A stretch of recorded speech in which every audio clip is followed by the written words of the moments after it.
Hello everyone, we're back with another Raiders video. In this video, I'll be giving my game preview for the Raiders-Broncos game. So let's get into it. The Raiders do need to win, no matter what here. If the Raiders do lose, this will probably be McDaniels' last game as a head coach ever in the league. So there's extra fire there, and I'm pretty sure he does not want that last game to, especially be against the Broncos, because this is not a revenge game for McDaniels. McDaniels is the one that screwed over the Broncos, not the other way around. So, the Broncos actually have some extra fire when they're playing us, even though McDaniels was there a long time ago. So Russ has not been doing that well, and the Broncos offense has not been doing that well. But some people have mentioned that they could see them having a good game in this game.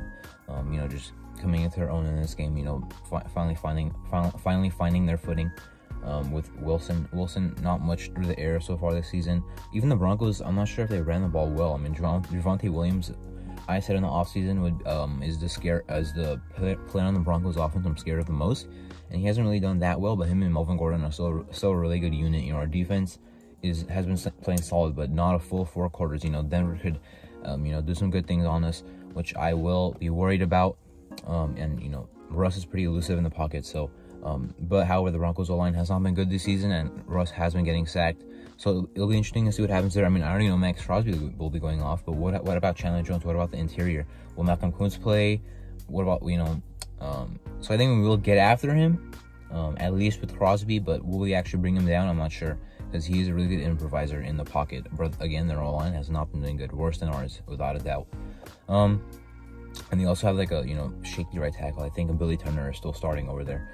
They got it from the Packers this offseason. So, our defense should hold. I mean, they force a turnover. Great. If they get a couple of sacks, they have to. We've had 1 sack in the last 2 games, 2 sacks in the whole season so far, tied for last.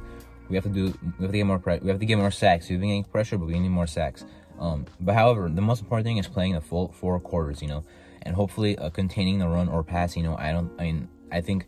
Even though those units haven't been great for them, I think they still have the ability to be a good passing offense today or a good running offense today. So make sure you contain that, because we don't want a problem happening in this game. That we can't stop until like the second half, and then it's already going to be too late if we're down by a lot. So similar to last week. So anyway, hopefully start fast in this game. It doesn't even, not only do we have to start fast, we have to also end good,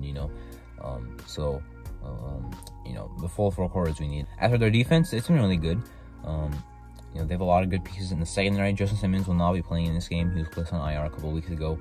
He's probably the best player on defense, honestly, at safety. Probably the best in the league at safety. Patrick Surtain is a really good corner. He'll be on Adams.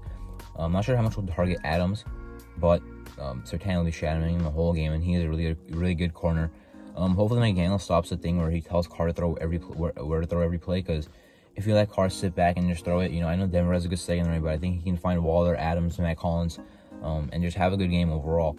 No Renfro again, no Moreau, which is going to be pretty big, because we had Moreau out there a lot. I mean, something I realized is like Moreau and Waller, obviously, Waller's a tight end 1, but it's been more like a split, like 50-50, like who's playing, So no Moreau is going to hurt a lot, because he's seen the field a lot this season. So Jesper Horsted will be the tight end 2. Maybe they elevate someone to play in this game. Also, I forgot to mention, Rocky Sean and Samuel were questionable. Maybe, their status, will be reported, in a couple hours. So as of right now, I don't know if they're going to play or not. If Rocky Sean plays, great, he'll start with Hobbs. If he doesn't, then you'll probably have Nikhil Roby-Coleman in the slot. You probably will anyway, and then probably he'll have a Meek on the outside. If Rocky Sean does play, I think I already mentioned if he does play, it'll be him and Hobbs on the outside. But if that does happen, I'm interested to see who the slot would be, a Meek or Nikhil Roby-Coleman. And then if Sam Webb plays, and that cool. He apparently he was gonna start. He was expected to start this week before he got hurt, before his injury in practice. I don't know if he got hurt in practice, but before he started missing days in practice. Apparently he was gonna start. So if he does play, if Rocky Sean does play though, I don't see Sam Webb starting out there, and he's not a slot guy. So, he'd probably be over Javelin Guidry on the depth chart though, who is gonna play today. But I see him just playing special teams. And Nikhil Roby-Coleman, as I mentioned, we'll see. And if he plays, it'll be in the slot. If Meek plays, it'll be slot and outside. Yassine, obviously, Hobbs outside corners. You know, not Nate Hobbs with the Avery injury is going to stay at outside. And when Avery comes back, we'll see if Hobbs is in the slot or outside. But back to our offense and their defense, right? Jacobs has been running the ball effectively. But the thing is, and it's been good. Like we've seen our running offense do good. But the problem is we haven't really timed it right. We haven't really schemed it, game planned it correctly. We should start out running the ball. We did against the Cardinals, 8 runs in the first drive, and then we had and Jacobs had 11 runs the rest of the game. So that can't happen. We have to start out running the ball and keep running the ball. I'm totally fine with this being a running game. It was last year when we beat the Broncos in Week 16. We could do the same thing. I'm not worried about Randy Gregory, although he can make some plays. Bradley Chubb, Cole Miller hasn't had problems with them in the past years. And their D tackles, they have DJ Jones now.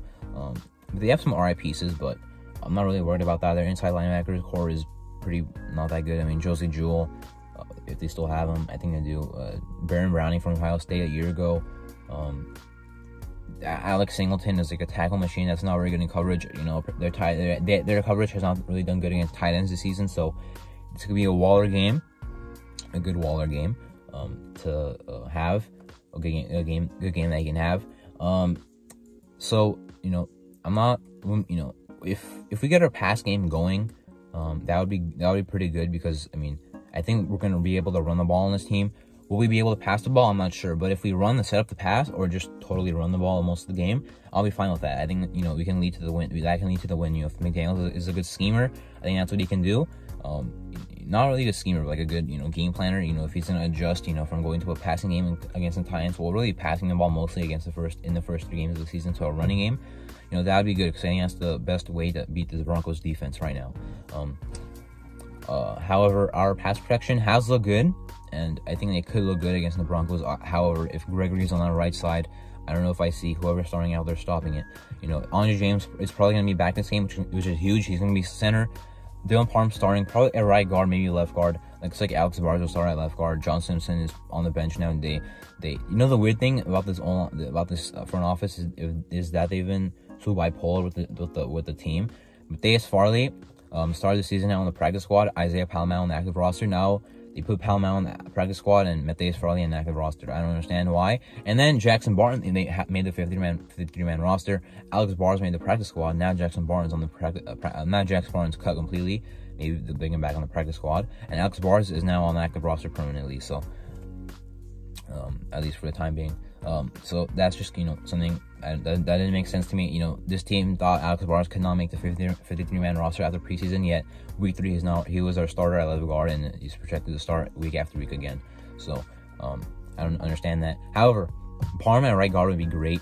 I mean, I prefer Cotton probably over Barnes though, so I would not mind Parham at left guard, Cotton at right guard. Now at right tackle, I mean, Illuminor has not been getting it done at tackle or guard. I'm not sure if he'll continue to play. I heard that they want to give some more time to learn, which is exactly what I've been saying. You know, he's a 7th round pick. He should not be thrown in the fire this fast. So he's probably going to be the backup right tackle for a little bit more, and maybe Milner will start at right tackle, which is okay with me. Like, it would have been more okay with me if he was actually playing well, but I mean, I think we should give him for more time, because I think down the season he can play, but right now I would prefer Illuminor. We need to win. Let's get to 1-3, and then we'll worry about whatever's next. If we lose, McDaniels is fired. Probably if we lose and he's not fired, he's gonna get fired against the Chiefs. If we lose against the Chiefs, if we win, of course he'll be there for the Kansas City game. But I've heard that if we win this game but lose to Kansas City, he still might be fired if we're 1-4 into the bye week. So must win. We had players only meeting. You know, Mark Davis and, you know, Josh McDaniels meeting obviously after the Titans game. They know that, you know, they're under fire. They know that the season's not going how they thought it would in the offseason, you know, especially after a good preseason. But now it's time to finally get that first win, get things on track. So anyway, that was my game preview for the Raiders Broncos regular season week 4 game. I'm Martin. Thank you for watching.